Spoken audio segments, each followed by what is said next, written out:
Kita mulai aja dari pembukaan. Mari Ayah Bunda, sebelum kita memulai acara seminar ini, kita membaca doa menurut agama dan kepercayaan masing-masing. Berdoa dimulai.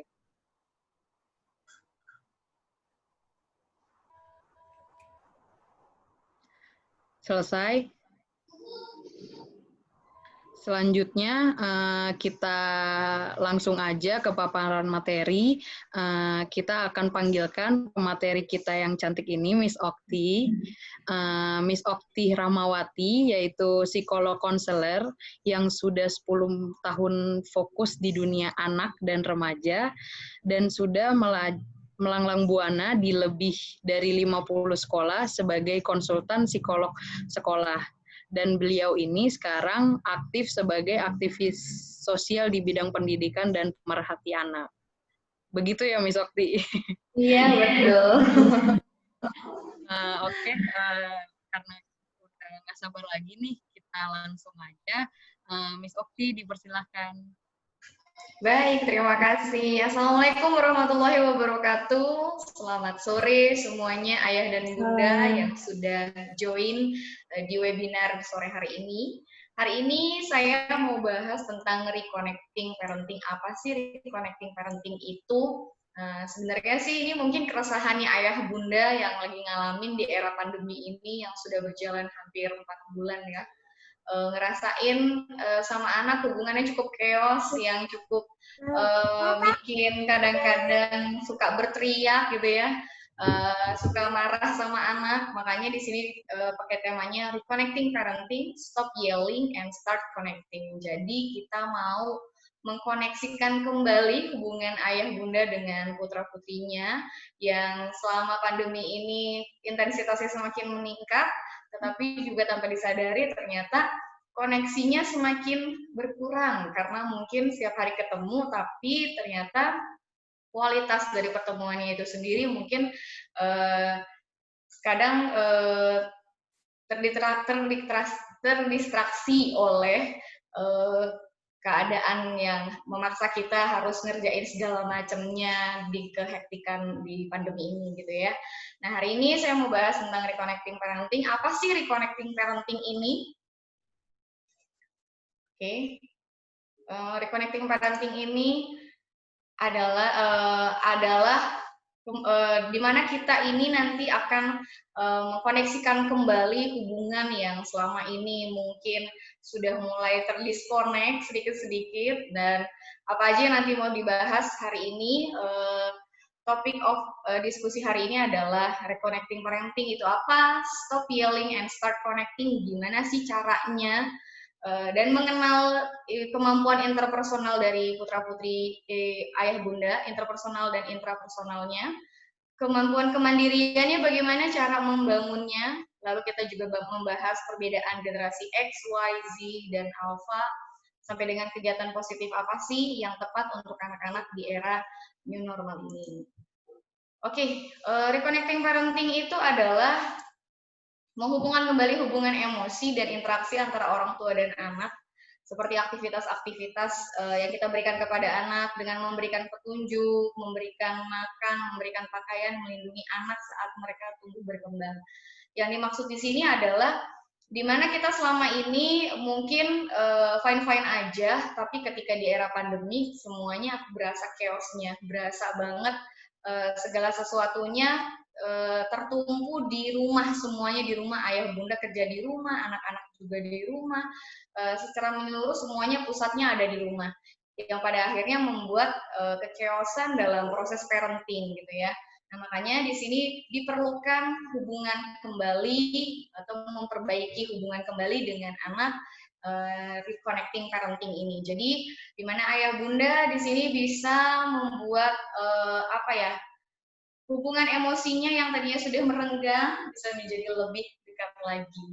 Jadi reconnecting parenting itu sendiri adalah lebih ke arah sana, gimana kita mau mengkoneksikan kembali yang tadinya hubungannya sudah cukup renggang dengan anak-anak, meskipun kita sering ketemu setiap hari, tapi mungkin nggak bisa dipungkiri karena mungkin sering ketemunya ini justru kita jadi over hektik, jadi pusing, jadi terlalu banyak input sana sini yang pada akhirnya jadi bikin koneksi yang tadinya sudah bagus sedikit demi sedikit jadi sedikit terputus seperti itu. Dan apa aja sih cara-caranya untuk ayah bunda memulai kembali koneksinya?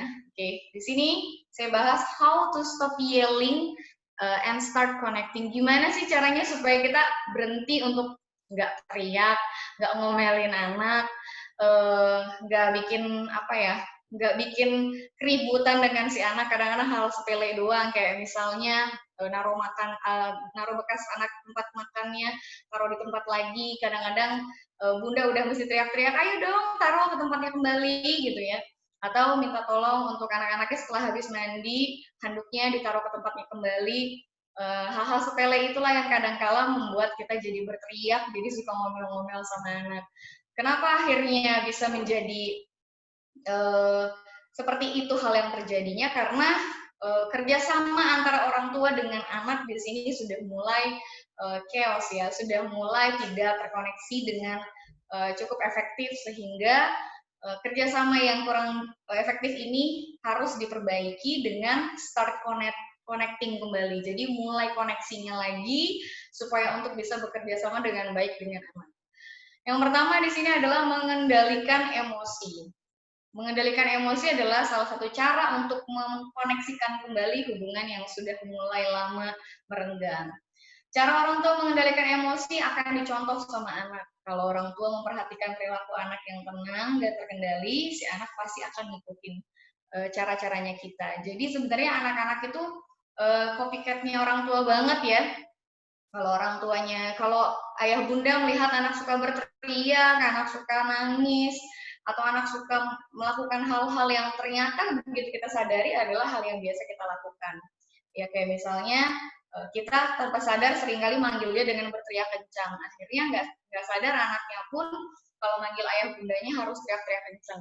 Padahal mungkin sebenarnya manggil biasa aja, nggak perlu teriak kencang juga bisa gitu ya. Jadi intinya kalau mau mengendalikan emosi anak-anaknya dimulai dari ayah bundanya dulu. Karena anak-anak hanya mencontoh saja copy paste-nya ayah bundanya aja gitu ya. Kayak misal anak yang cerewet, mungkin kalau kita lihat-lihat ternyata mirip-mirip ya sama bundanya gitu.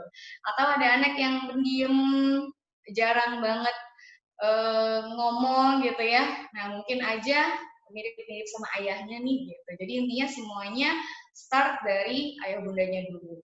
Mengendalikan emosi bisa tersampaikan dengan baik kepada putra-putri ayah bunda ketika dimulai dari ayah bunda dulu untuk mencontohkan atau meneladani. Yang kedua, lebih dekat dengan anak. Orang tua sebaiknya melakukan langkah-langkah rutin yang dapat mendekatkan hubungan emosional dengan anak. Ini positif banget pengaruhnya untuk perkembangan karakter maupun kepribadian. Jadi kayaknya kita juga perlu kenal deh si anak ini apa sih plus minusnya, baik buruknya. Walaupun mungkin kayaknya lebih banyak hafal buruknya ya daripada bagusnya ya. Kayaknya kalau udah yang jelek-jeleknya kayak cengeng, kayak suka ngambek itu kayak udah khatam banget gitu di kepalanya ayah bunda. Tapi mungkin yang positif-positifnya kayak ternyata diam-diam dia mau dengerin loh, ternyata diam-diam dia penyabar loh. Ini yang kadang-kadang suka terlewatkan. Jadi penting sekali ayah sama bunda untuk lebih mengakrabkan diri lagi dengan anak-anaknya dengan cara seringkali ngobrol dengan memiliki same A level. Jadi penting banget kalau ngobrol sama anak-anak itu dengan sudut pandang yang sama. Jadi jangan sampai ayah bunda di atasnya anak-anak. Sebisa mungkin memang pandangan kita ketemu dengan pandangan si anak. Mata ketemu mata dan obrolannya pun mindsetnya pun disamakan. Jangan pakai mindsetnya orang dewasa ketika lagi berbicara dengan anak-anak. Upayakan menggunakan mindsetnya anak-anak. Dikeluarin inner child-nya ayah bunda, karena ya saya yakin banget pasti ayah bunda punya sisi inner child-nya. Jadi daripada ditahan-tahan, dikeluarin aja, dekatkan dengan si anak, lakukan aktivitas-aktivitas yang menyenangkan dengan anak, dan bisa juga dimulai dengan quality time sama anak. Kalau selama ini, apalagi di era pandemi ini, setiap hari ketemu, mungkin kuantitas pertemuannya besar sekali, banyak sekali, sering ketemu setiap hari, tapi ternyata kualitas pertemuannya ini yang kadang-kala kurang maksimal. Jadi mungkin bisa dimulai dengan memulai pembicaraan-pembicaraan yang berkualitas. Contohnya kayak waktu efektif untuk ngobrol itu di antara sore hari, di antara jam-jam segini nih Bun, sore hari sampai dengan malam hari. Jadi kalau sore sampai malam hari, emosi ayah bundanya sudah cukup redam, emosi anaknya juga sama udah cukup redam. Jadi kalau ngobrol sama anak, upayakan tidak di pagi hari atau tidak di siang hari. Untuk ngobrol yang serius ya maksudnya di sini. Jadi kalau yang pagi hari biasanya anak yang lebih cenderung rewel kalau lagi diajak ngobrol. Contohnya kayak misalnya kemarin ayah bunda yang ngerasain school from home, kalau pagi-pagi bangunin anaknya buat sekolah pasti rewel banget kan ya. Jadi agak susah untuk kooperatifnya. Atau siang hari. Kalau siang hari itu biasanya ayah bundanya yang lagi kerepotan. Terutama bundanya ya, misalnya yang harus ngerjain segala macam hal pun juga ayahnya yang kerja di rumah yang harus ada deadline dan lain sebagainya. Biasanya siang hari itu emosi kita lagi cukup memuncak, jadi alangkah baiknya untuk tidak memulai pembicaraan yang serius di pagi atau siang hari.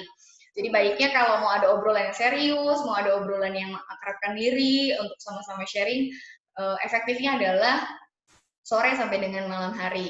Dan sebaiknya ketika sebelum tidur, berikanlah obrolan-obrolan positif kepada anak, bukan obrolan yang negatif. Karena apapun yang dia bicarakan atau dia rasakan sebelum tidur, itu akan terbawa sampai dengan bangun tidur nanti.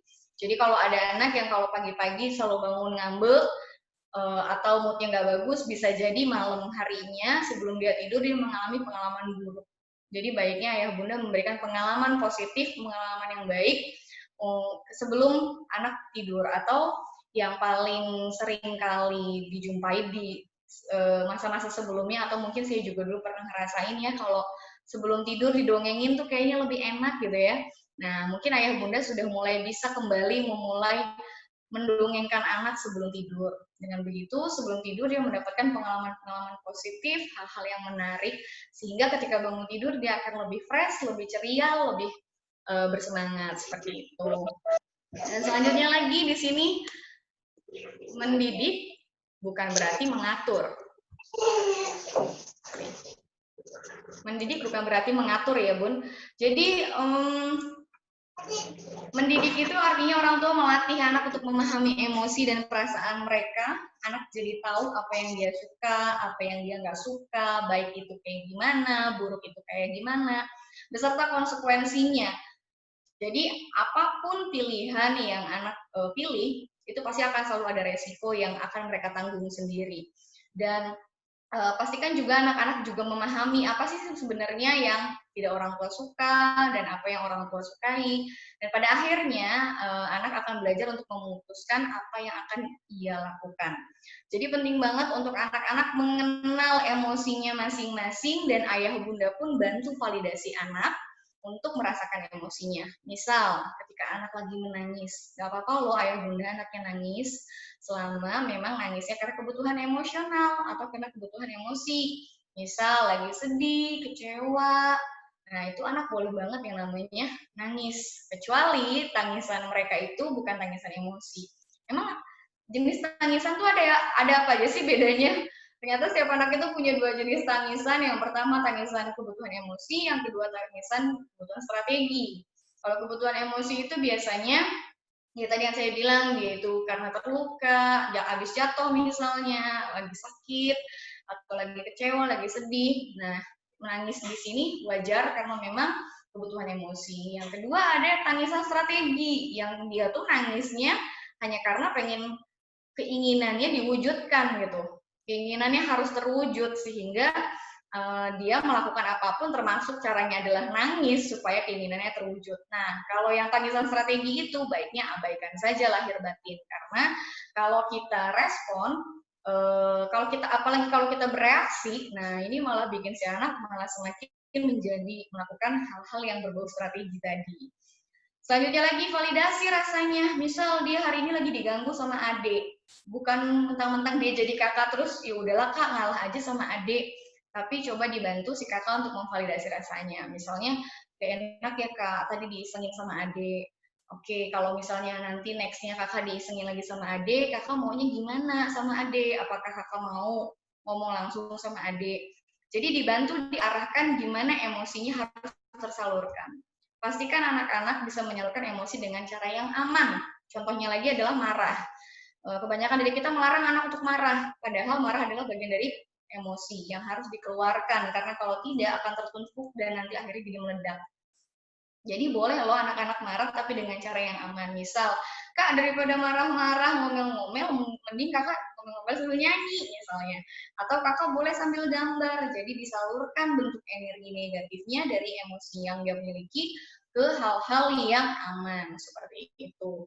Jadi mendidik di sini adalah lebih kepada membuat mereka kenal dan tahu siapa diri mereka dan bagaimana ketika mereka merasakan emosi-emosi dan cara menyalurkannya seperti apa sih. Misal kalau sedih ya boleh nangis, setelah nangis dia boleh bercerita sama ayah bunda, atau ketika dia lagi marah dia bisa salurkan marahnya dengan cara yang aman, misalnya sambil mencoret-coret, misalnya sambil nyanyi, atau sambil berteriak tapi berteriak yang aman, artinya tidak sampai mengganggu orang lain seperti itu, dan tetap menjelaskan bahwa apa yang dia rasakan itu bisa diceritakan ke orang tua. Yang paling penting catatan di sini adalah jangan memaksa anak untuk bercerita ya ayah bunda, karena kepercayaan anak kepada orang tua itu bisa muncul ketika dia merasa nyaman, bukan ketika mereka lagi dipaksa. Semakin dipaksa, anak malah semakin menarik diri dari lingkungannya, apalagi dari orang tuanya, seperti itu. Kita lanjut lagi yang berikutnya. Oke, di sini ada penjelasan kecerdasan intrapersonal, yaitu kemampuan anak untuk memahami niat, motivasi, dan perasaan dirinya sendiri. Jadi kecerdasan ada intrapersonal, ada interpersonal. Kalau intrapersonal itu lebih ke dalam, kalau interpersonal itu lebih keluar. Jadi kemampuan anak kenal dia sukanya apa, dia punya motivasi apa, dan paham dengan perasaannya sendiri. Penting banget juga orang tua untuk memberi kesempatan untuk anak mengenal perasaannya, menyukai atau melakukan apapun yang dia minati. Jangan sampai anak sebenarnya sudah punya motivasi besar, udah punya keinginan besar, ternyata terhambat hanya karena mungkin ada salah satu keinginan orang tua yang dulunya waktu di masa kecil belum terwujud. Misal ayah bundanya dulunya kepingin banget jadi dokter nih, anaknya harus banget dipaksa jadi dokter. Bukan berarti nggak boleh jadi dokter ya bun, mungkin cara ngiklannya harus yang lebih efektif, bukan dengan memaksakan, tetapi lebih kepada dengan mengiklankan yang menarik atau yang positif kepada anak. Jadi anak tetap punya niat dan motivasi berdasarkan keinginannya sendiri, bukan dengan dipaksa oleh orang tua atau orang sekitarnya.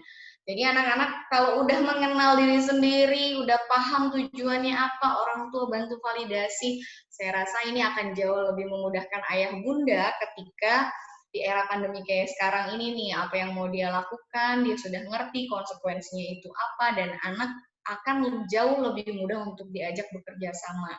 Karena siapkan kepada anak pemahaman tentang resiko dan benefitnya. Misal, ketika dia mau jalan-jalan naik sepeda, ayah bunda aku mau naik sepeda dong. Oh iya, kalau kamu mau naik sepeda harus begini tata caranya. Misalnya jaga kesehatannya dengan keamanannya dengan pakai masker misalnya, dan selalu diberikan kesadaran untuk pola hidup bersih dan sehat dan lain sebagainya. Jadi anak juga tetap paham bahwa di sini orang tua punya tujuan baik, bukan melarang, melainkan menjelaskan kenapa sih harus begini. Karena pertanyaan jangan itu hanya akan membuat anak penasaran.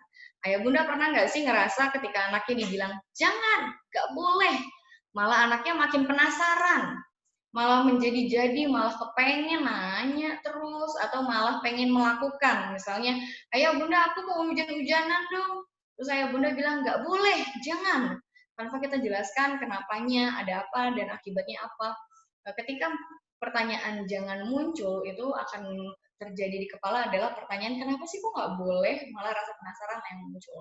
Pada akhirnya anak-anak malah jadi mencoba. Semakin dibilang jangan, malah semakin dilakukan. That's why anak-anak itu sebaiknya tidak dibilang jangan, tapi diberikan reasonnya. Alasannya apa sih, akibatnya apa sih. Jadi dia tahu kalau ayah bundanya melarang bukan karena hanya sekedar tidak membolehkan, tapi ada alasan di baliknya. Selanjutnya lagi ada kemampuan interpersonal ya. Kalau interpersonal itu untuk memahami orang lain. Nah, ini penting banget. Ketika anak sudah paham sama dirinya sendiri, maka anak-anak juga perlu mengenal orang lain, berinteraksi dengan orang lain dan lingkungannya. Kemampuan dia untuk bisa berinteraksi, mengenal orang lain, empati terhadap orang sekitarnya. Dan ini juga penting banget ya Ayah Bunda, erat kaitannya tadi dengan masalah membangun emosi. Untuk anak yang maaf seringkali kita larang nangis, gak dibolehin nangis, dibilangnya nggak boleh cengeng dan lain sebagainya. Ini ternyata kadang-kadang justru mengikis rasa empati anak pada orang lain. Maka akan lebih baik anak-anak gak apa-apa ngerasain semua perasaan, mau senang, mau marah, mau sedih, yang penting diarahkan sesuai dengan seharusnya. Kalau marah tuh harusnya ngapain sih, kalau sedih harusnya ngapain sih, kalau kesel harusnya seperti apa sih, supaya empati mereka tidak terkikis. Nah, empati ini erat kaitannya dengan kecerdasan interpersonal. Ketika dia sudah bisa memahami orang lain, bisa memiliki rasa empati kepada orang lain, saya rasa ini akan jauh lebih mudah membuat dia lebih memahami orang tuanya.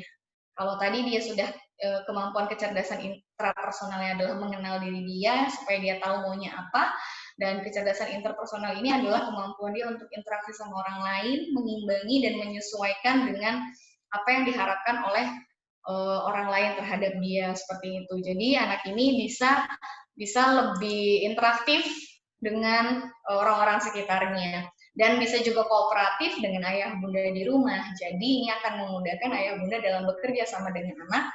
Kenapa saya bilangnya bekerja sama, bukan cuma sekedar nurut? Karena kalau bikin anak cuma sekedar nurut, nantinya anak-anak hanya jadi followers atau cuma ngikutin aja.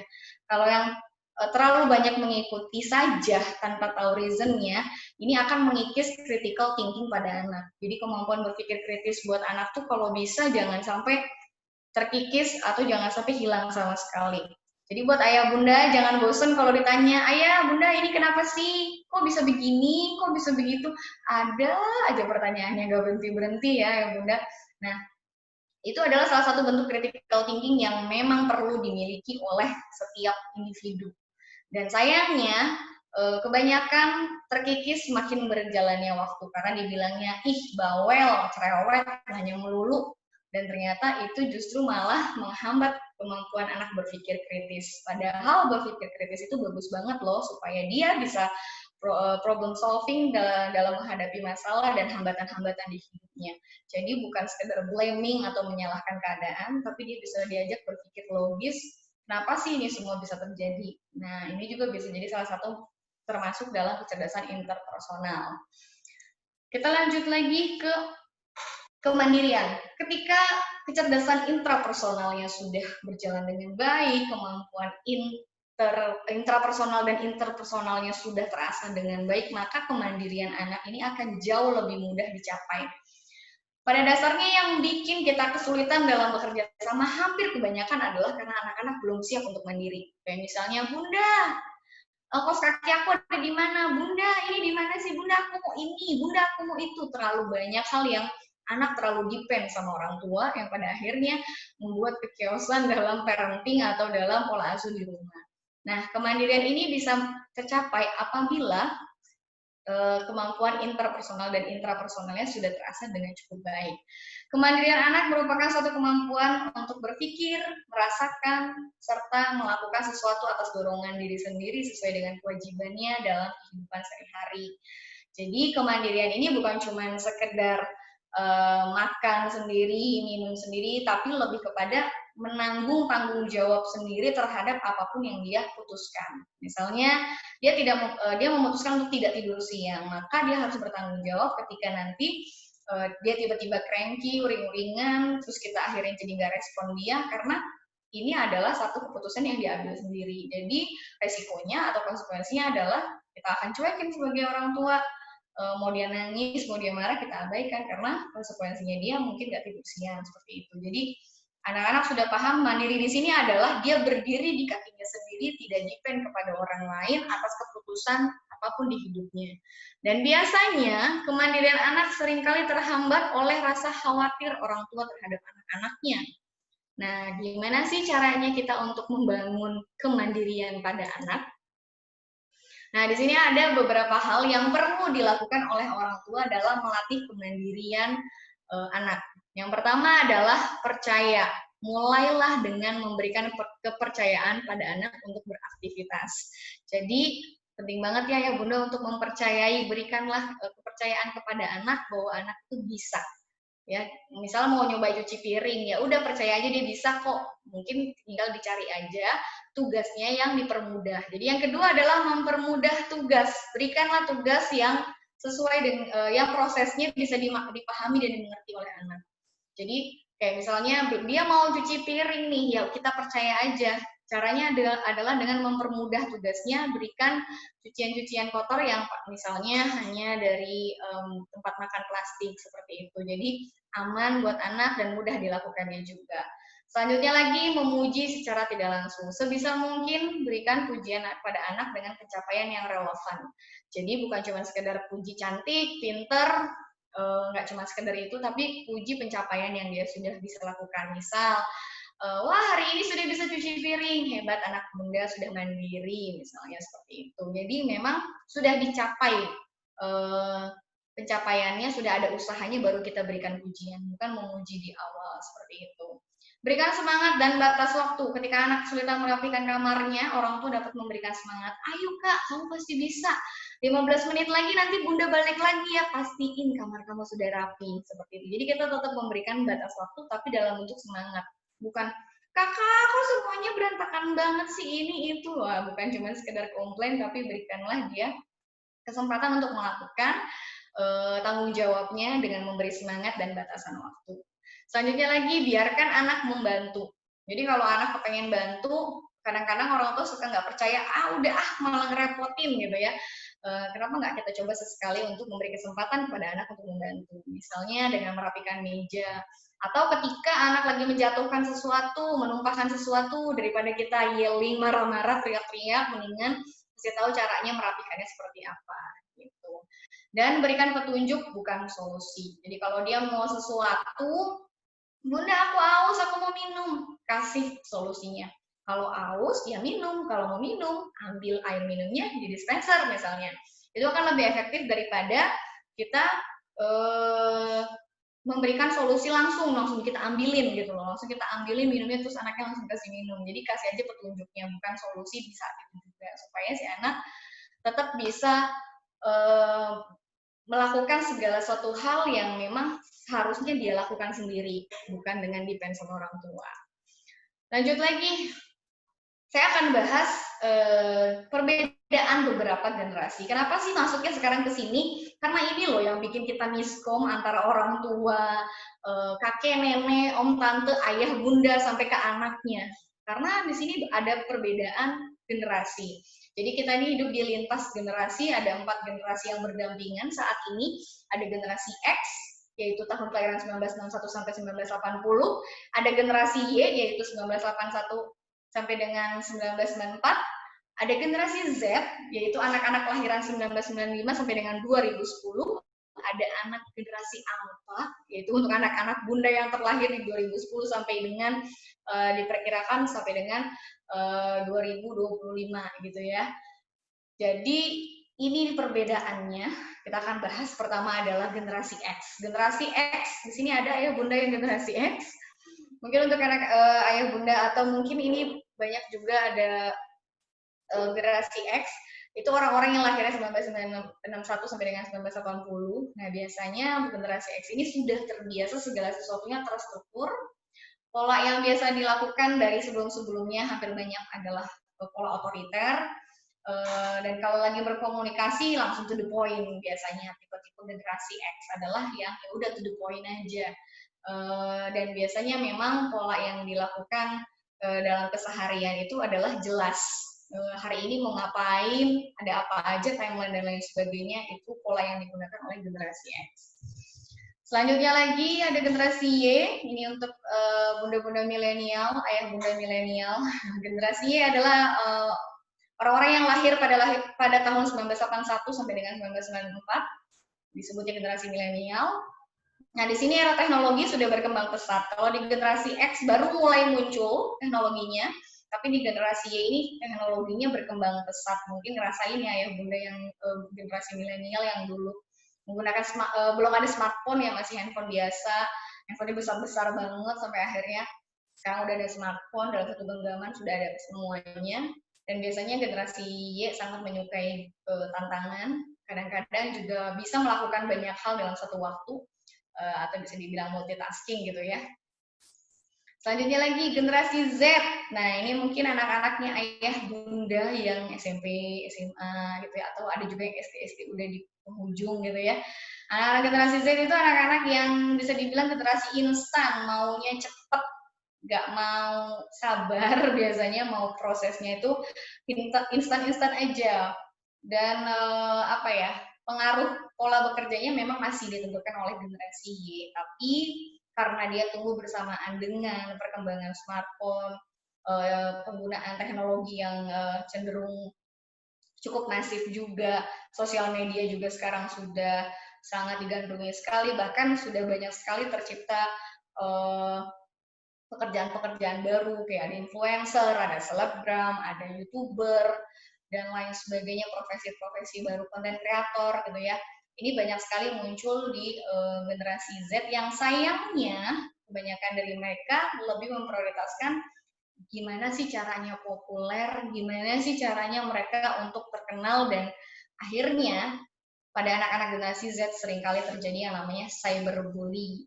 Jadi kekerasan yang terjadi melalui media sosial, atau misalnya kayak ngomongin seringkali ada penghinaan atau ada apapun yang berkaitan menghancurkan nama baik seseorang melalui media sosial. Jadi intinya anak-anak generasi Z ini adalah anak-anak yang mesti belajar kembali tentang sebuah proses, bahwa segala sesuatu itu nggak instan, harus ada prosesnya.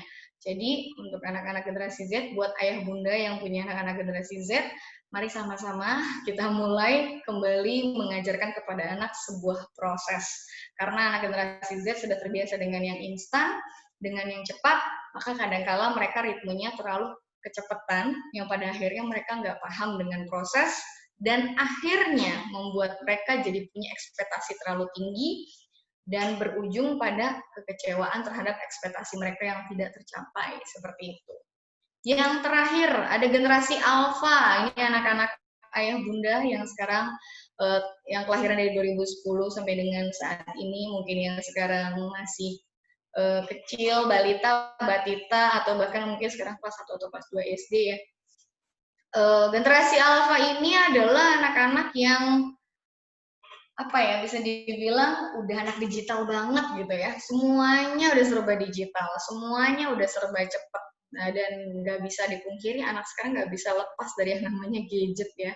Kayaknya nih gadget sama dia udah tumbuh bersamaan gitu ya. Gimana enggak? Karena baru lahir aja mereka udah dikenalin sama gadget. Maksudnya apa sih? Iya, baru lahir udah difoto terus diposting gitu ya. Udah diposting di WhatsApp, di Instagram, dan sosmed-sosmed lainnya. Misalnya, alhamdulillah anak saya telah lahir.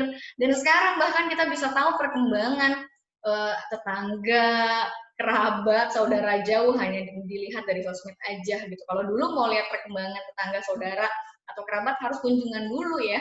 Kalau sekarang mungkin kita bisa lihat statusnya aja udah tahu, oh anak ini sekarang sekolahnya di mana, kuliahnya di mana, anaknya udah bisa apa, oh, anaknya udah bisa merangkak, oh, anaknya udah bisa jalan, udah bisa ini, itu, dan lain sebagainya. Jadi memang si anak alfa ini, anak generasi alfa ini adalah anak-anak yang dari lahir aja udah kenalan sama gadget. So jangan aneh ketika kok lebih pinter dia ya dalam gunain gadget daripada orang tua. Atau misal orang tua udah coba naruh handphone di password, tapi tetap aja masih bisa dia buka tuh passwordnya. Nah, karena si alfa ini memang beriringan sekali dengan kemajuan teknologi. Nah, penting banget untuk orang tua mengarahkan anak-anak generasi alfa untuk menggunakan teknologi dengan bijak. Jadi bukan berarti harus menghindari teknologi ya, karena mereka memang sudah hidup di era teknologi. Jadi kalau kita hindari, saya rasa kayaknya kurang efektif deh ya. Baiknya adalah diajarkan penggunaan yang bijak. Ya, salah satunya adalah penggunaan yang sesuai dengan porsinya, seperti itu. Dan apa aja sih sebenarnya yang bisa kita lakukan kegiatan-kegiatan positif apa yang bisa kita lakukan di era new normal ini. Yang pertama bisa dimulai diterapkan rutinitas di rumah. Jadi kasih tahu sama anak, bikin kesepakatan dari 1 hari sebelumnya, besok kita mau ngapain aja sih? Apakah kita mau beresin mainannya, atau mau beres-beres rumah dan lain sebagainya. Bisa juga libatkan anak dalam pekerjaan rumah. Ya, jadi bisa diajak untuk beresin mainannya atau tanggung jawab utamanya aja beresin kamar, rapiin bajunya dan lain sebagainya. Selanjutnya lagi berikan aktivitas belajar online interaktif yang menyenangkan. Karena mungkin sekarang sudah apalagi di era pandemi ini ya, udah mau nggak mau harus sudah serba digital, udah banyak school from home juga. Jadi baiknya kalau memang mau menggunakan gadget untuk belajar, untuk dapat wawasan yang baru, ya gunakan yang interaktif. Artinya anak nggak cuma lihat satu arah aja, tapi 2 arah. Tetap ada komunikasi di sana, dan yang pasti menyenangkan untuk si anak juga. Gitu. Jadi kita nggak bisa musuhan banget sama gadget sebenarnya ya, tapi kita bisa menggunakannya dengan cara yang lebih bijak.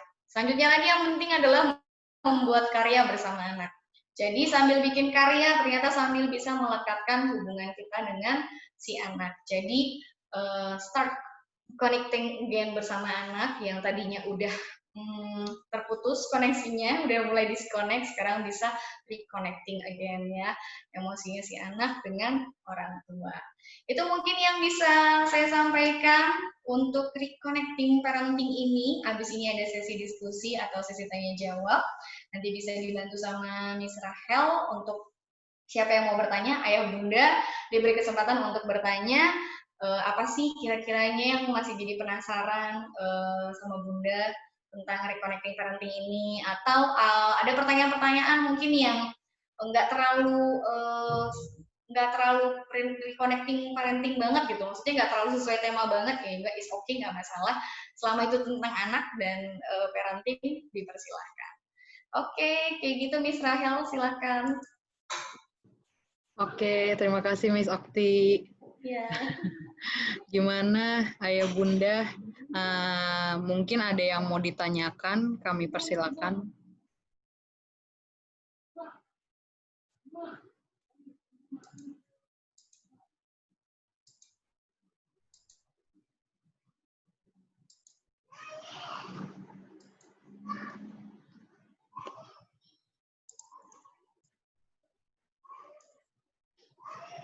Gimana Ayah Bunda, mungkin bisa ditanyain nanti lebih diperdalam lagi untuk anaknya.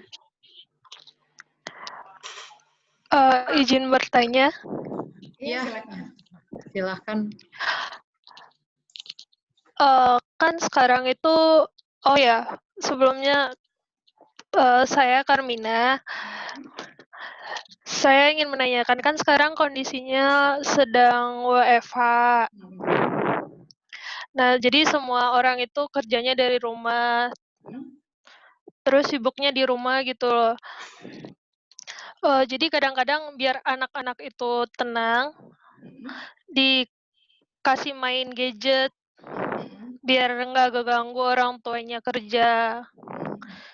Nah, jadi Mbak Oti, saya ingin nanya, gimana baiknya cara menghindari screen time, tapi nggak mengganggu yang lain gitu. Terima kasih. Iya, sama-sama. Ini mau langsung kita jawab aja, Miss Maureen, atau nunggu pertanyaan yang lain?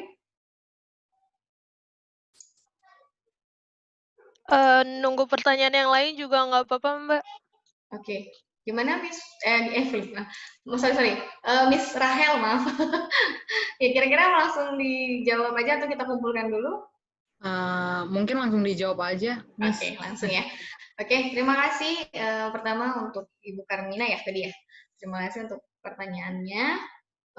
Gimana kalau misalnya anak ya ayah bundanya harus WFH gitu ya, anak-anaknya harus dikasih gadget gitu ya, mau nggak mau mungkin karena pengen anteng gitu kan, pengen lebih tenang.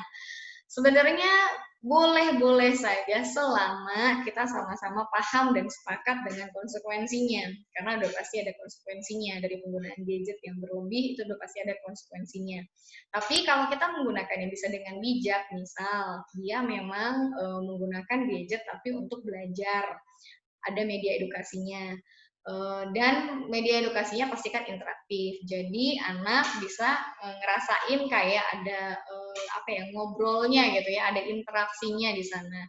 Tapi juga tetap harus ada batasan, jangan sampai terlalu berlebihan menggunakan gadgetnya. Misalnya bikin kesepakatan main gadget dari jam berapa sampai jam berapa saat memang ayah dan bunda lagi benar-benar gak bisa handle. Tapi ketika di momen-momen ayah bunda bisa handle, maka screen time-nya harus disudahi. Caranya adalah ya harus diambil langsung, diputus aksesnya atau gadgetnya diambil, disimpan lagi sama ayah bunda. Jadi jangan sampai bikin anak merasa bahwa ini adalah kuasa penuhnya dia yang memang harus dia yang dia bisa kuasai terus-terusan. Misalnya ayah bunda udah selesai nih WFH-nya, tapi ternyata anaknya malah keasikan nih nonton YouTube misalnya. Dan pada akhirnya anak-anak jadi merasa lebih bisa menguasai, dan ini malah jadi alasan mereka dengan cara nangis lah, ngambek dan lain sebagainya. Jadi tetap harus paham juga resikonya apa, konsekuensinya apa, dan sebenarnya bisa kok anak-anak diajak untuk bersepakat, diajak bicara bareng. Misalnya ayah bunda di Sabtu atau Minggu pas WFH-nya lagi libur, ngobrol dan agendakan bersama. Misalnya punya anak ada berapa nih ya, dijelasin bahwa hari Senin sampai hari Jumat ayah bunda WFH, boleh minta bantuannya ya anak-anak ayah bunda untuk kooperatif. Jadi kalau misalnya ayah bunda lagi kerja, anak-anak ayah bunda bisa ya tunggu di kamar misalnya, atau disiapkan tempat tertentu yang bisa anak-anak main. Kalau memang misalnya memungkinkan ada tools lain selain gadget, akan lebih baik lagi sih ayah bunda, misalnya menggunakan apa ya, karton gitu ya, origami, atau bisa melakukan apapun yang lain yang tapi pasti ada petunjuknya juga gitu. Jadi anak-anak bisa paham bahwa dia bisa tetap bermain, tapi kita juga bisa tetap aman dengan si anak. Jadi intinya si gadget ini bisa jadi berpengaruh buruk kalau misalnya kita tidak menempatkan pada tempat yang sesuai atau kita tidak bijak. Tapi bisa jadi positif kalau memang penempatannya juga positif. Nah, nih mungkin saya sambung dengan pertanyaannya Ibu Eli Kurniati ya. Anak saya generasi alfa, usianya 5 dan 7 tahun. Bagaimana menyikapinya untuk menggunakan gadget, misal untuk nonton YouTube atau game edukatif? Nah, ini mirip-mirip nih pertanyaannya. Jadi, it's okay kalau memang mau nonton YouTube atau game edukatif, tapi lihat dulu sejauh mana. Misal yang paling efektif ya jangan lama-lama lah, paling lama bangetnya tuh ya setengah jam, walaupun sebenarnya harusnya sih nggak selama itu. Atau kalau mau, misalnya penggunaannya 1 jam, tapi dicicil 15 menit. 15 menit nonton YouTube, 15 menitnya lagi off dulu YouTube-nya, main yang lain, menggambar, mewarnai. Nanti kalau mau main YouTube lagi boleh. Jadi dicicil pemberiannya gitu loh, 15 menit, 15 menit, 15 menit. Jadi kalau total 1 jam gitu. Jadi anak-anak bisa tetap aman. Itu untuk yang kalau tidak ada interaksi ya. Misalnya nonton YouTube itu kan dia tidak ada interaksi. Di situ dia cuma nonton sendiri doang. Tapi kalau misalnya dia kayak ada game edukatif yang memang ada interaksinya, ya itu mungkin dipersilakan sesuai dengan kebutuhannya. Tapi kalau memang misalnya nih game edukatifnya ini serinya kepanjangan, nah ayah bunda juga perlu bijak memastikan waktunya seberapa lama. Jangan sampai nanti kebablasan akhirnya walaupun berbau edukasi, tapi kalau penggunanya tidak bijak akan bahaya juga. Atau misalnya juga dengan belajar online, kayak misalnya belajar online dibutuhkan waktu 1 jam, tapi di belajar online ini komunikatif, interaktif, nggak cuma sekedar screen time doang, tapi ada interaksinya, dia membuat suatu karya, membuat suatu hal, itu boleh-boleh aja gitu. Jadi balik lagi penggunaannya adalah dengan kebijaksanaan masing-masing dari orang tua yang pastinya juga sama-sama harus paham resiko. Pastikan juga sebelum tidur tidak ada yang namanya screen time, baik ayah, bunda maupun anak, karena dengan kita screen time, blue light-nya ini biasanya membuat kita jadi tertunda ngantuknya 1 jam. Jadi efek blue light, efek pancaran sinar dari handphone ini bisa menunda waktu tidur kita 1 jam. Ya, bayangkan kalau misalnya sebelum tidur lihat gadgetnya kelamaan, itu bisa ketunda berapa jam tuh nantinya. Gitu ya. Jadi kalau bisa sebelum tidur, misal udah jam 8 malam ya kalau bisa udah off deh semuanya gitu. Dan untuk menghindari chaosnya waktu tidur aja sih. Kalau misalnya waktu tidurnya malah jadi berantakan kan bahaya juga ya buat orang tua juga anaknya pasti. Kalau anak kurang tidur udah pasti paginya bangunnya cranky. Kalau udah cranky, ayah bundanya makin stres yang ada. Gitu. Jadi upayakan sebelum tidur, kondisikan pertama udah stop dulu menggunakan gadgetnya. Yang kedua, pastikan obrolan-obrolannya positif, berikan pujian, berikan apresiasi untuk hal-hal positif yang sudah dilakukan anak tadi. Misalnya, makasih ya kakak, adik, tadi udah kooperatif sekali, bantu ayah bunda untuk tetap tenang. Jadi ayah bunda bisa kerja dengan baik, boleh dengan cara seperti itu. Besok kita coba lagi yuk untuk lebih kooperatif, kerjasama yang baik, misalnya begitu. Jadi tetap memberikan apresiasi dan kenangan positif, jadi supaya dia tidurnya juga bisa nyenyak. Kalau udah nyenyak tidurnya, paginya sama-sama enak, ayah bundanya enak, anak-anaknya juga enak, gitu. Jadi lebih bagus moodnya. Itu mungkin jawaban saya untuk pertanyaannya dari Ibu Karmina sama Ibu Eli Kurnia. Itu ya. Terima kasih untuk pertanyaannya. Oke, terima kasih Ibu Karmina dan Ibu Eli. Gimana, udah jelas Ibu apa yang disampaikan oleh Miss Okti?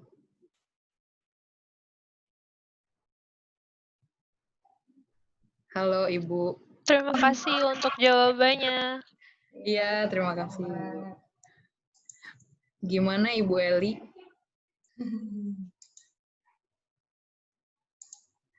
Oke, sama-sama Ibu Eli. Mungkin ayah bunda yang lain ada yang ingin bertanya?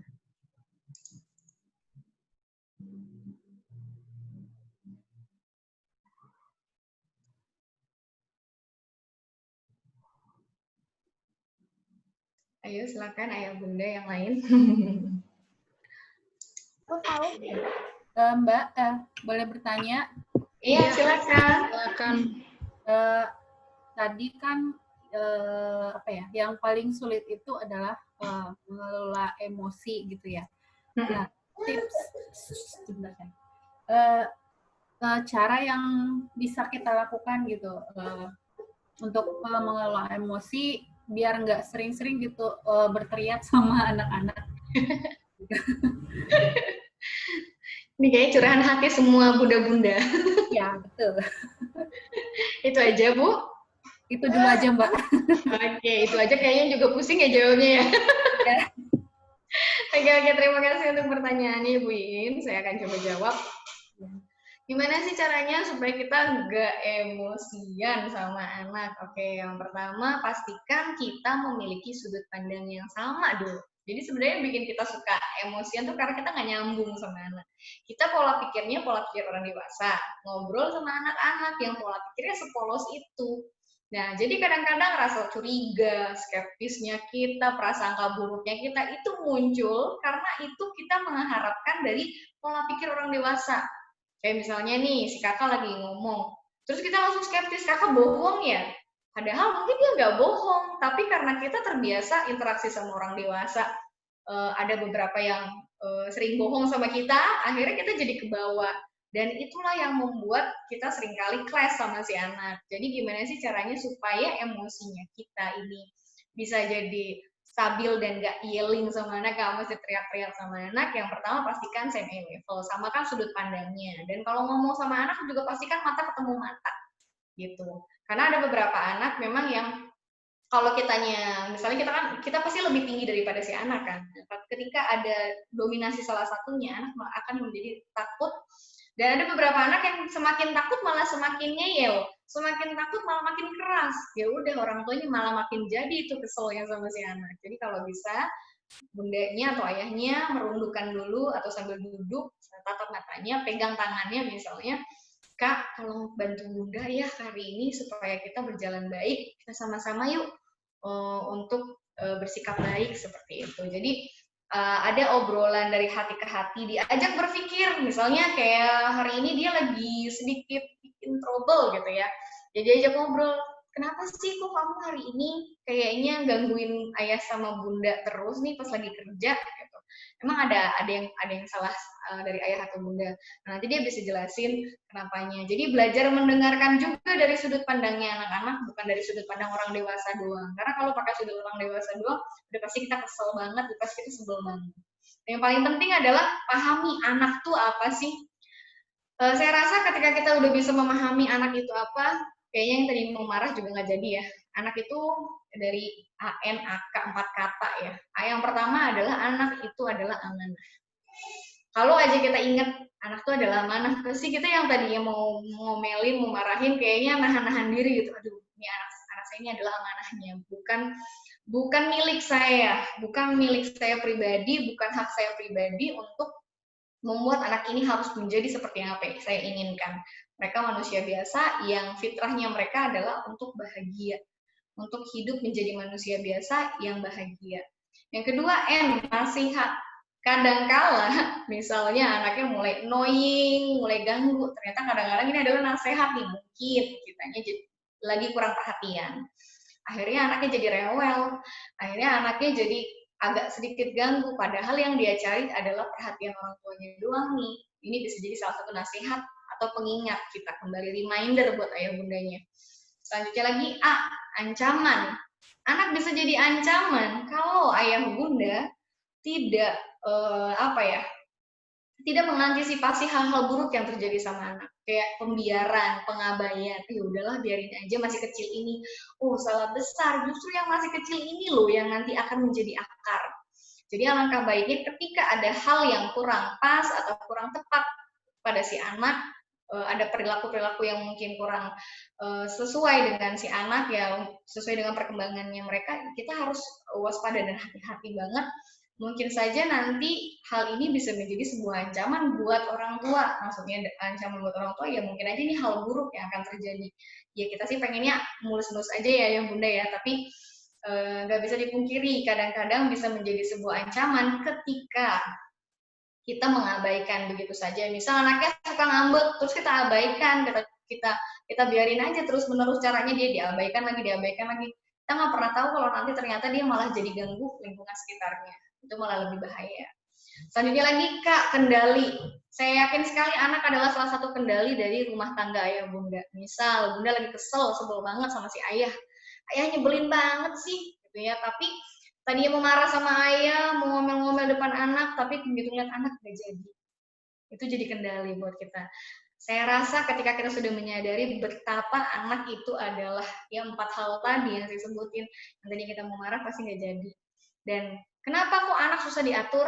Karena anak ini sedang tidak bisa diajak bekerja sama dengan kita. Jadi yang harus diperbaiki adalah cara bekerja samanya. Bekerja sama itu saling, bukan paling.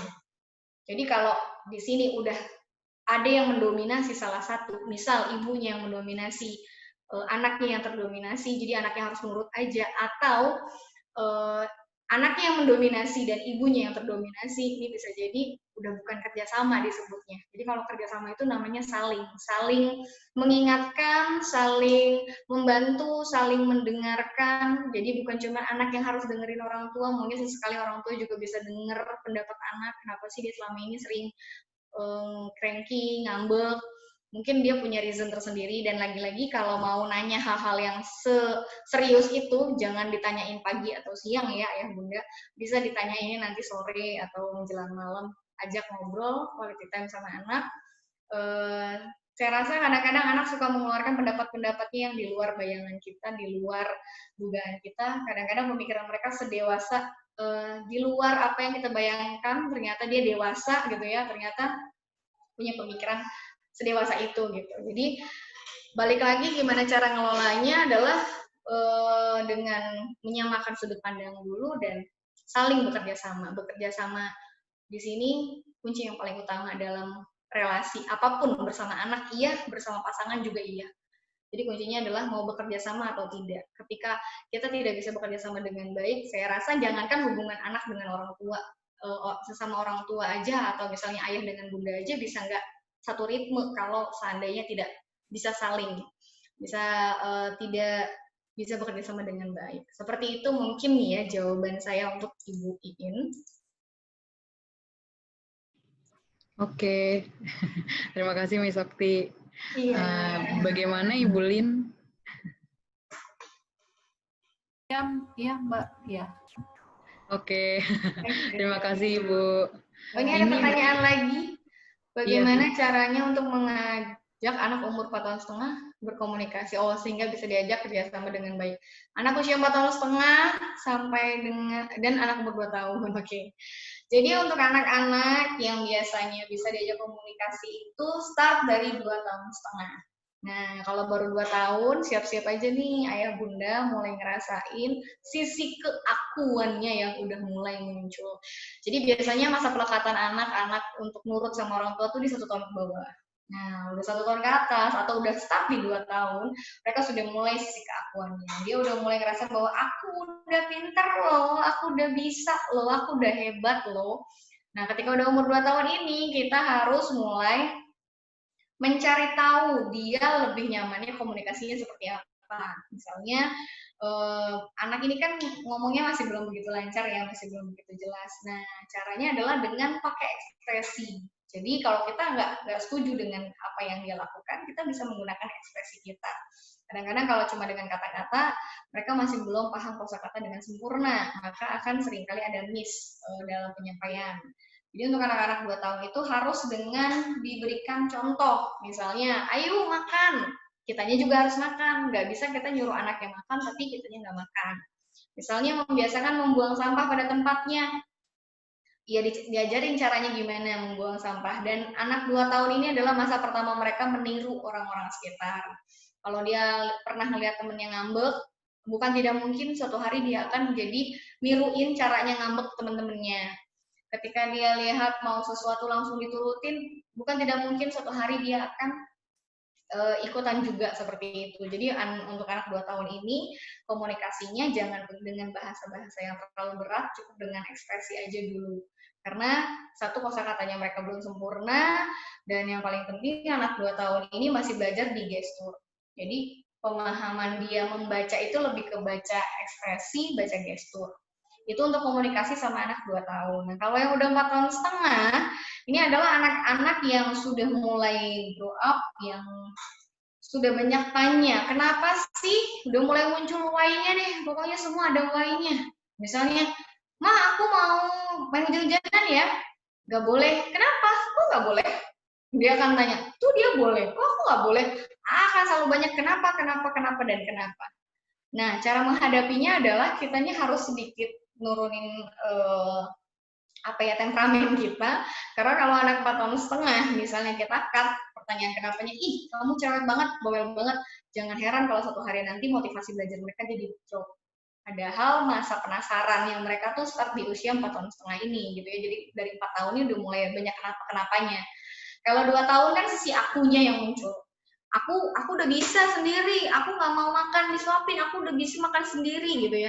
Tapi kalau yang udah 4 tahun ke atas nih udah mulai masanya mereka bertanya kenapa, dan kenapa. Dan masa belajar mereka pertama dimulai itu di usia 5 tahun. Jadi dia kayak bicara lancar, belajar memahami sesuatu, mengenal perintah, dan lain sebagainya itu di 5 tahun. Jadi kalau masih di bawah 5 tahun, kadang-kadang kalau dimintain tolong masih susah, berarti seni komunikasi kita masih harus disesuaikan sama mereka. Jadi kalau mau komunikasi dengan baik supaya bisa bekerja sama dengan mereka, untuk anak yang 2 tahun adalah dengan gestur dan ekspresi kita. Misalnya kita kasih pilihan, mau ya, jadi bukan dengan pilihan waktu. Misalnya, kakak mau makannya jam 12 atau setengah 1. Kalau anak nggak ngerti jam gimana? Kakak mau makannya sambil nonton TV atau setelah tayangannya selesai misal gitu. Jadi kasih 2 opsi.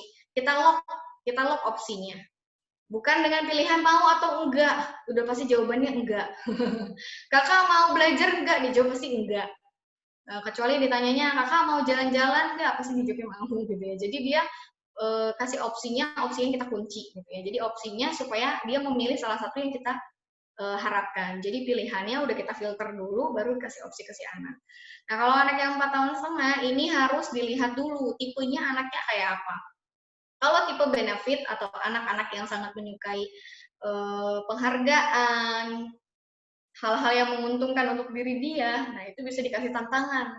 Kalau anak-anak 4 tahun setengah ini kan karena udah banyak bertanyanya, jadi dia kalau dikasih tantangan tuh akan lebih bersemangat. Kasih kepercayaan, kasih tantangan. Coba kasih tahu sama ibu caranya jadi kakak yang baik gimana sih, kasih tau ibu dong, bisa nggak jagain adiknya, misal kayak gitu. Atau bisa juga dengan ngadepin anak-anak yang tidak menyukai benefit, itu biasanya anak-anak tipe resiko. Dia nggak akan bergerak kalau dia tidak dapat resiko. Nah, kalau yang kayak gini, boleh kita berikan resiko. Misal, dia suka banget main handphone, berarti kita kasih tahu, Kak, kalau misalnya kamu nggak selesai ini, berarti ibu tidak akan kasih gadget ya. Kalau kakak mau main gadget, kakak harus ini. Apakah itu disebutnya mengancam? Tidak ya.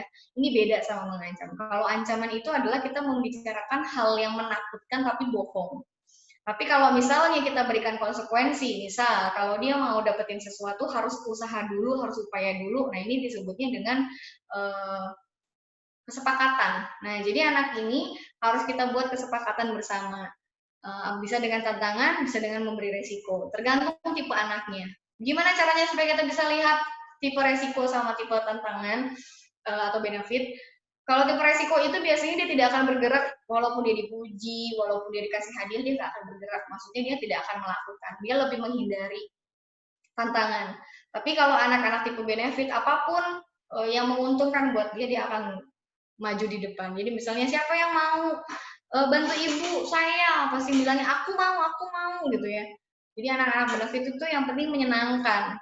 Nah, jadi itu cara berkomunikasinya. Jadi nggak bisa disamain yang ngobrol sama anak 2 tahun, sama anak 4 tahun setengah, sama anak nanti udah mulai 10 tahun, sama anak nanti yang udah mulai remaja. Jadi penting banget yang perlu digarisbawahi buat ayah bunda, semakin anak dewasa, semakin ayah bunda sebaiknya menjadi teman dan sahabat untuk anak. Jangan sampai ketika dia semakin bertumbuh, kita malah semakin berjarak. Nah, ini malah justru akan membuat kita nanti kehilangan momen-momen penting dalam perkembangan si anak kalau misalnya semakin dia dewasa kita malah jadi cuman orang tua doang. Jadi peran kita tuh nggak cuma jadi orang tua, sekali kita perlu juga jadi teman untuk bercerita, juga perlu jadi sahabat yang mau mendengarkan keluh kesah, bahkan menerima setiap kekurangannya, seperti itu. Jadi itu mungkin ya yang bisa saya jawab dari pertanyaannya. Silakan kalau ada yang mau tanya lagi. Oke, silakan ayah bunda, ada yang mau bertanya lagi?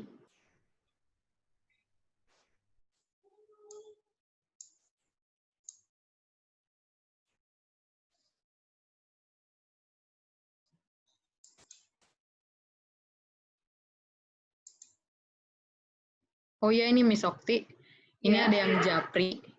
Ya, ada kegiatan spesifik rekomendasi untuk meningkatkan pengembangan anak tapi screen time. Oke, kegiatan spesifiknya itu ya bisa banyak hal ya. Sekarang banyak online learning ya, belajar-belajar online kan sekarang banyak juga. Dilihat aja sih dengan kesukaannya anak, apakah relate dengan perkembangan anak-anak atau tidak. Jadi dipastikan dulu apakah kegiatan itu aman atau tidak untuk anak. Apakah ini user friendly atau enggak, maksudnya mempermudah anak atau tidak, ada impact positifnya atau tidak untuk anak. Kalau misalnya memang ada dan memang itu adalah baik untuk si anak, ya itu bisa direkomendasikan buat orang tua. Jadi baiknya untuk kegiatan-kegiatan itu ayah bunda bisa cari tempat yang memang sesuai dengan potensi yang dimiliki oleh anak gitu. Jadi salah satu kegiatannya dipastikan harus relate dengan kemampuan si anak ya, dengan kapasitasnya si anak dan perkembangan anak, dan pastikan memang ini sesuai dengan anak-anak seusianya gitu. Oke, gimana ayah bunda, ada yang mau bertanya lagi?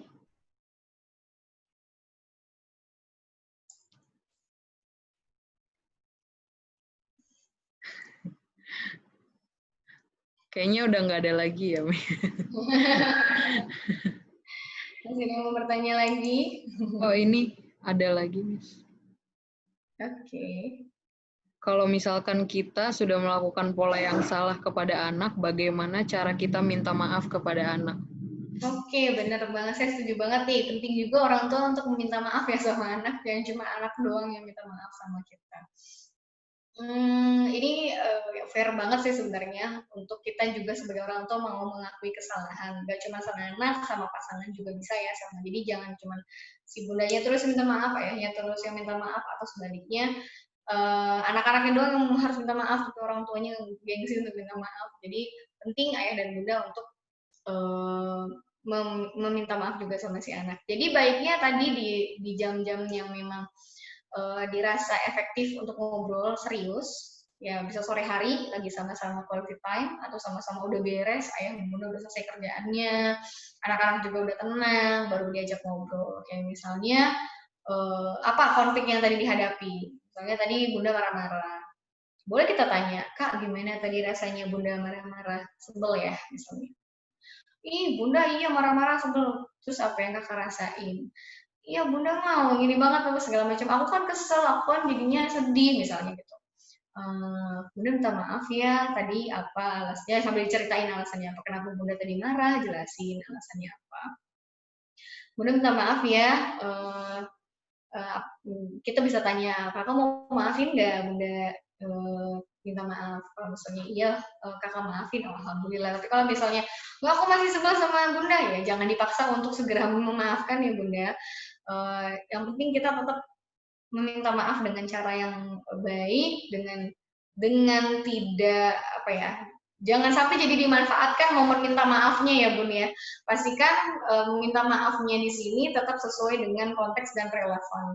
Jadi jangan sampai anak nih mau jadi aji mumpung, mumpung udah minta maaf, aku mau minta ini minta itu biar dimaafin. Oh jangan, kalau udah kayak gitu ya udah cukup sampein aja maafnya, jangan memaksa anak untuk memaafkan saat itu juga, karena kan proses pemaafan itu lumayan lama. Karena kalau nanti malah dipaksa, akhirnya takutnya malah jadi celah untuk si anak memanfaatkan momen tersebut. Nah ini malah jadi bahaya, jadi bumerang justru buat ayah bundanya. Jadi penting banget buat ayah bunda mengakui kesalahan, nggak apa-apa kok. Ini yang penting banget juga nih buat ayah bunda. Saya juga sambil berpesan sih ya, minta tolong banget sama ayah bunda buat anak-anak nggak apa-apa loh ayah bunda berbuat salah. Ayah bunda pun sama, nggak apa-apa banget kok sebenarnya melakukan kesalahan. Bukan berarti membenarkan sebuah kesalahan ya, tapi lebih kepada kalau kita selalu berharap sempurna bahwa seseorang tidak pernah ada melakukan kesalahan, ini justru malah jadi berbahaya.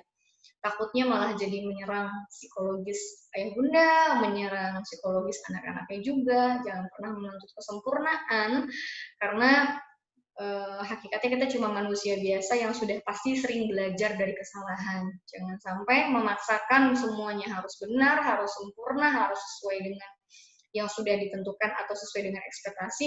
Ini justru yang akan membuat jadi cenderung punya perasaan, jadi feeling guilty, dan ini yang menyebabkan hampir kebanyakan anak-anak generasi Z sekarang cenderung lebih rentan terhadap stres dan depresi, karena tuntutan yang terlalu berlebihan, ekspektasi yang terlalu tinggi, pengharapan yang terlalu berlebihan, penuntutan kesempurnaan, ini yang malah jadi berbahaya sekali. Jadi kasih tahu juga sama anak-anak, gak apa-apa berbuat salah selama dia mau mempertanggungjawabkan kesalahannya dan mau memperbaiki kesalahannya. Daripada dia dituntut sempurna terus, tetapi ketika dia melakukan kesalahan, dia malah lari dari tanggung jawab, atau bahkan dia feeling guilty sampai dengan stres dan depresi. Ini malah jadi bahaya. Jadi it's okay to be not okay, gak masalah melakukan kesalahan, yang penting terus diperbaiki dan bertanggung jawab penuh sampai dengan selesai terhadap kesalahan yang sudah dilakukan. Begitupun yang bisa dilakukan ayah bunda terhadap anak-anak dan pasangannya. Jadi jangan pernah malu dan gengsi untuk meminta maaf duluan. Jangan mentang-mentang anak-anak adalah di bawah kita usianya, jadi mereka yang harus minta maaf kita, tapi kitanya malah enggak. Atau jangan malah jadi ajang permintaan maaf kita dimanfaatkan sama anak. Jadi tetap bijaksana, tetap menyampaikan maaf yang sesuai dengan porsinya dan relevan dengan kejadian yang ada. Gitu aja mungkin ya. Oke. Gimana ayah bunda? Ada yang ingin bertanya lagi? Silakan ayah bunda, feel free. Mungkin bisa di bagian chat juga. Kalau malu-malu. Malu-malu boleh nanya by chat juga ya bunda. Silakan. Nah, nih ada nih. Oh iya, terima kasih. Oh iya. Iya, sama-sama. Silakan yang lainnya mungkin yang mau tanya lagi.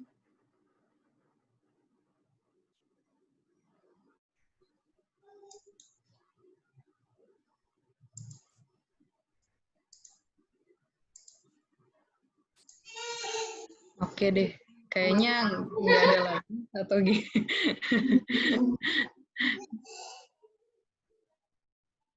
Bisa. Bisa, boleh.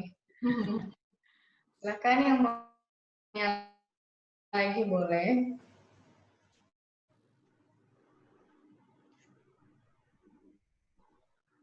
Apa nih kamu tanya? Kita tunggu.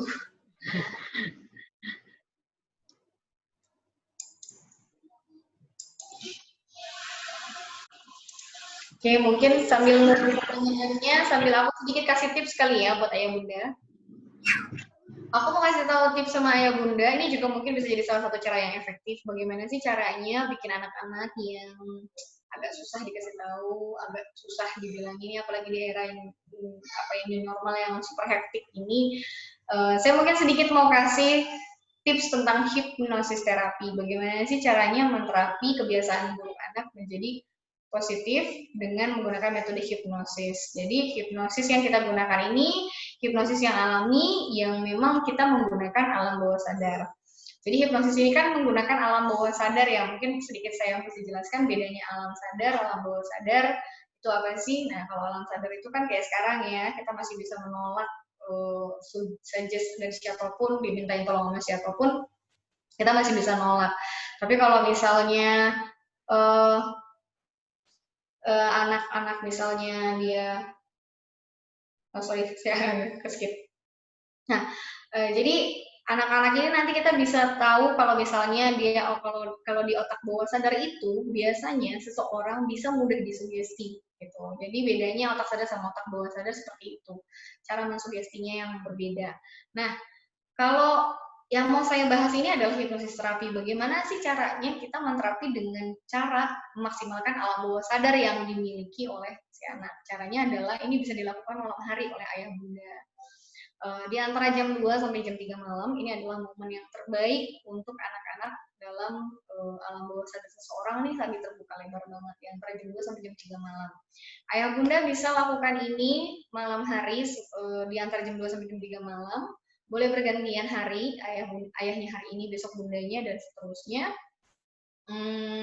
Setelah itu, berikan sugesti-sugesti positif dengan kata-kata yang positif. Misalnya, hari ini kita pengen sugestinya jadi anak yang pemberani, misalnya kalau anaknya pemalu, gitu. Atau jadi anak yang mau bekerja sama, dan lain sebagainya. Pokoknya kasih yang apa ya, yang membuat kata-katanya ini intinya positif aja buat si anak.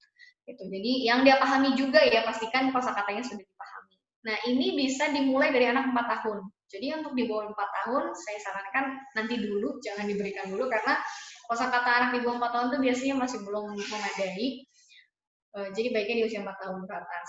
4 tahun sampai dewasa ini bisa. Lakukan berulang sebanyak 10 kali, jadi dibisikin di telinga kanannya. Jadi lakukan jam 2 sampai jam 3 malam, hampiri anak yang sedang tertidur misalnya. Nggak perlu dibangunin sama ayah bunda, cukup dihampiri, diusap kepalanya, lalu dibisikkan di telinga sebelah kanannya apa yang mau kita sugestikan. Misalnya, kakak, ayah bunda sayang sama kakak jadi anak yang baik ya kak. Diucap sebanyak 10 kali berulang. Kenapa harus ada repeat? Karena ini bentuknya terapi, jadi harus berulang-ulang. Dan lakukan selama 2 minggu berturut-turut tanpa terputus 1 hari pun. Kalau terputus, resikonya harus dimulai lagi dari awal. Jadi harus ngitung lagi, mulainya dari 1 hari lagi. Sementara ini harus dilakukan selama 2 minggu berturut. Dan boleh berganti-ganti hari ini ayah, besok bunda, besok ayah lagi. Yang penting 1 sugesti saja. Jadi buat ayah bunda yang suka borongan-borongan, jangan diborong ya kali ini, cukup 1 sugesti aja.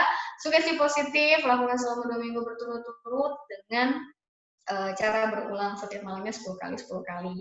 Biasanya nanti efeknya berbeda-beda. Ada beberapa yang koneksi alam bawah sadarnya cepat, itu biasanya kalau lagi disugesti tiba-tiba dia nyaut misalnya sambil matanya merem sambil jawab, iya bunda, atau iya ya, gitu. Ada juga yang disugesti cenderung diam. Nah ini biasanya reaksinya cukup lama. Ada juga yang kalau lagi disugesti terus bangun. Nah, kalau yang bangun gimana? Biarkan dia tertidur lagi. Kalau dia udah pulas, lanjutin sisanya. Misal kita udah sugesti 5, berarti sisanya 5 lagi. Gitu. Nah, perbedaannya apa? Kalau anak yang disugestinya dia responnya cepat, itu biasanya perubahannya cenderung cepat. Kalau yang disugesti nggak banyak berespon, nggak ada respon apa-apa, biasanya cenderung lebih lama. Kalau memang selama 2 minggu belum ada perubahan, boleh dilanjutin aja sampai terlihat perubahan yang signifikan. Kuncinya, kalau ingin merubah anak dengan metode hipnosis terapi ini, pastikan di real life-nya kita juga memberikan pola asuh yang tepat. Ya, sampai misal jadi anak yang mandiri, tapi kita masih manjain, ya kan percuma gitu. Jadi kuncinya kitanya udah biasain dia mandiri, setelah itu bisa kita validasi dengan sugesti di alam bawah sadar di antara jam 2 sampai jam 3 malam selama 2 minggu berturut tersebut. Kayak gitu. Ini bisa dilakukan buat anak bunda dimulai dari 4 tahun sampai dengan dewasa. Kalau sudah ada perubahan, boleh ganti sugesti baru, itu dipersilakan. Itu tips dari saya, silakan dilakukan di rumah buat ayah bunda. Kita sekarang lihat lagi ada pertanyaan nih. Bagaimana mengetahui kecerdasan intrapersonal pada anak dan cara mensugesti pada anak akan kemampuannya. Oke, kemampuan anak memahami diri ya. Intrapersonal kan lebih mengenal diri sendiri. Gimana caranya? Kita bisa lihat dari dia tuh nggak ikut-ikutan sama orang. Kalau anak-anak yang udah punya kemampuan intrapersonal yang bagus, dia sudah tahu maunya apa.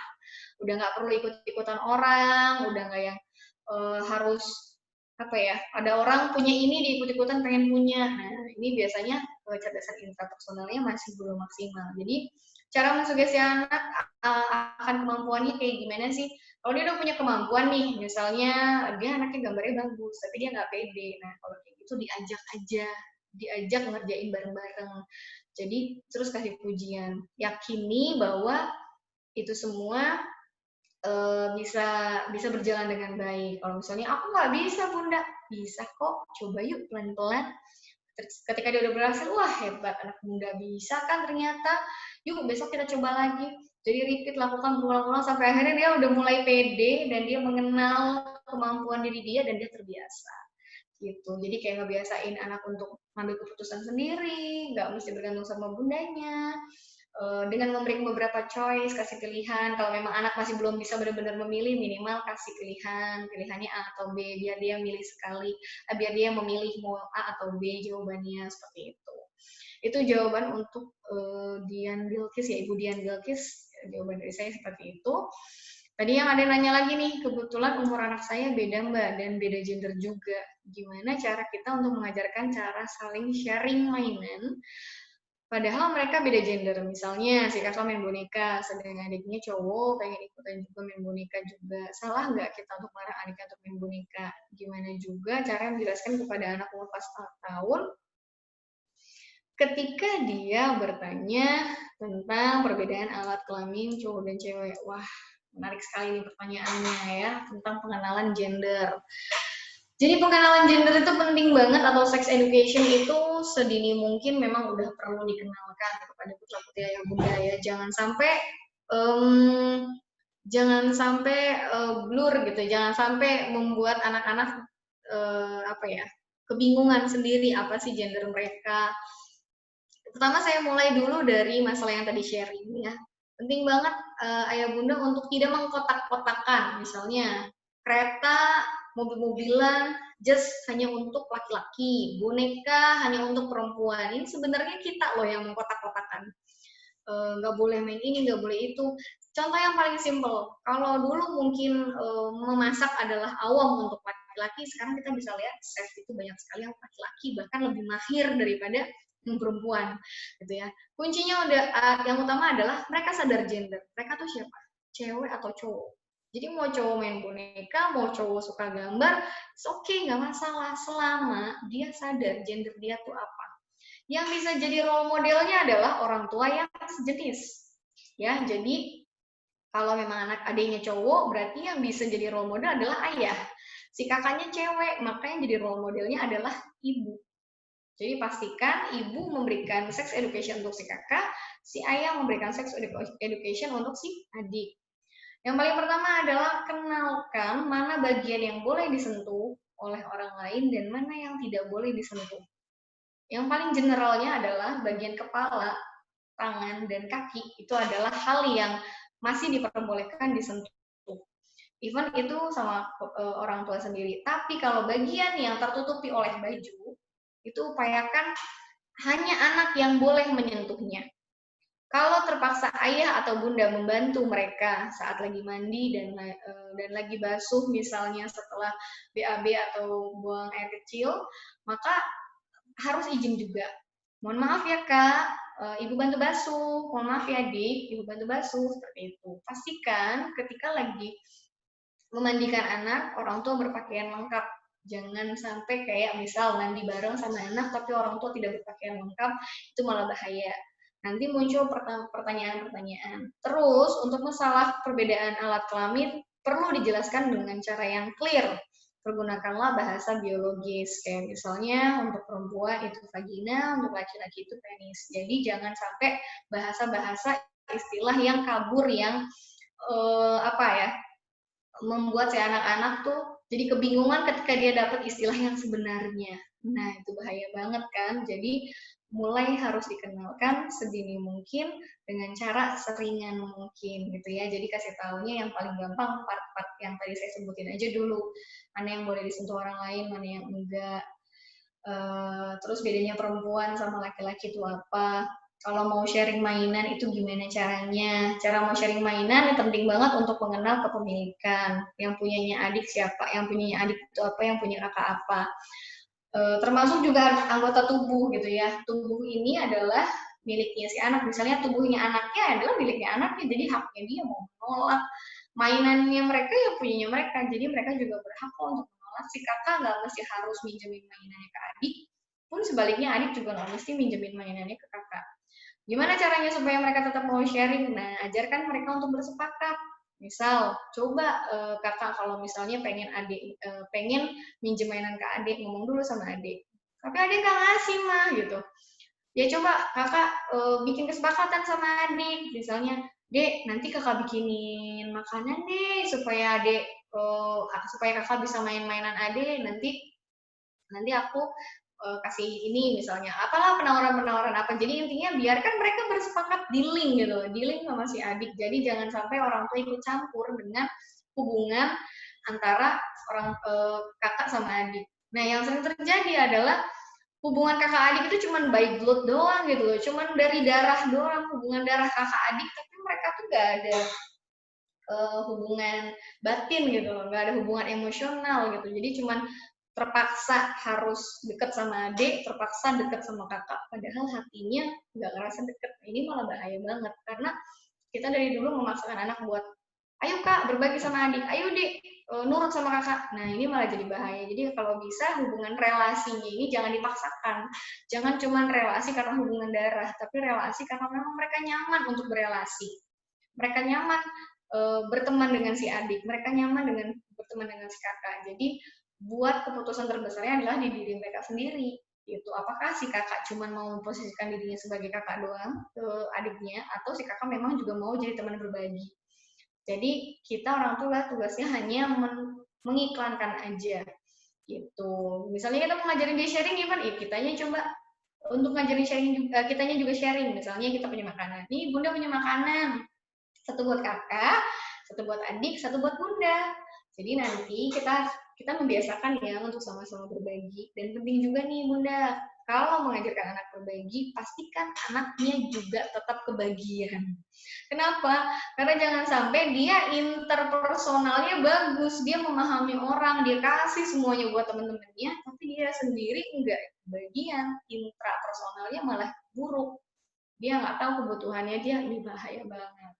Kecuali memang misalnya dia sudah merasa terpenuhi kebutuhannya dan dia bagikan yang lainnya yang memang dia bisa sharing ke orang lain, itu boleh. Misal dia punya donat 5, Dia udah makan satu, ya udah, yang empat-empatnya semuanya dibagi ke teman, is oke, nggak masalah. Dia sudah memutuskan memang dapat haknya hanya satu, atau emang dia nggak suka donatnya gitu, makanya semuanya dikasih ke teman, dia nggak kebagian, nggak apa-apa, karena memang dia nggak suka, itu nggak masalah.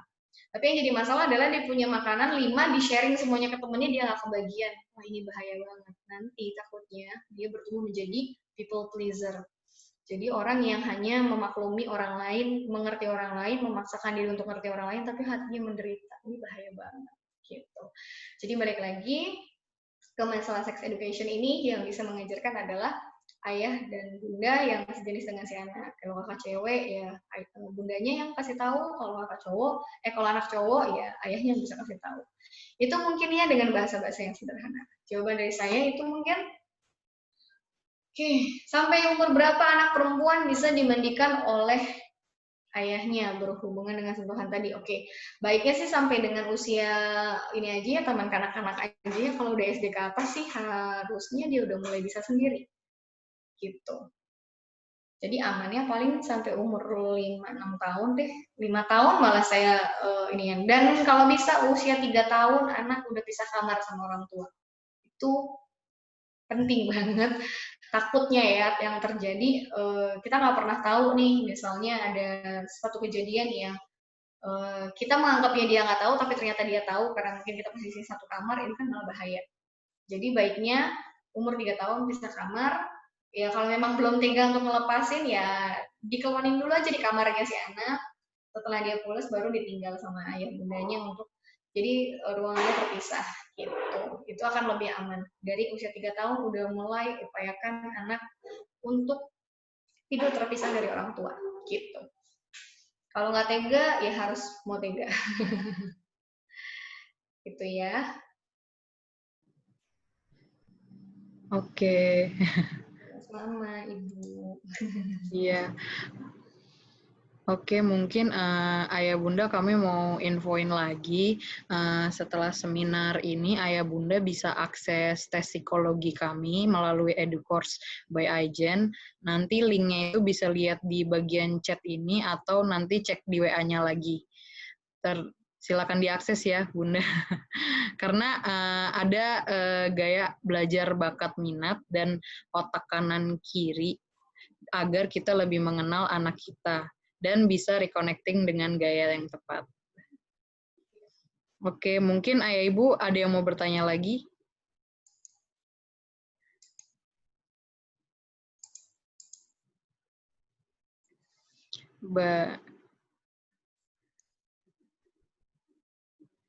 Baik, mungkin kita sudahi dulu. Sekian dari EduCourse by Aijen. Terima kasih atas partisipasi Ayah dan Bunda. Dan kami juga berterima kasih atas donasi yang ke Lapak Pemulung Juremangu. Sampai jumpa lagi di sosial webinar series berikutnya. Dan seminar ini kami rekam bagi Ayah Bunda yang terlambat akan kami kirimkan lagi nanti. Sehat selalu dan bahagia selalu. Terima kasih Miss Okti dan Aijen yang sudah memfasilitasi. Salam edukasi dan selamat sore semuanya. Selamat sore. Terima kasih. Terima kasih. Dadah. Iya, sama-sama.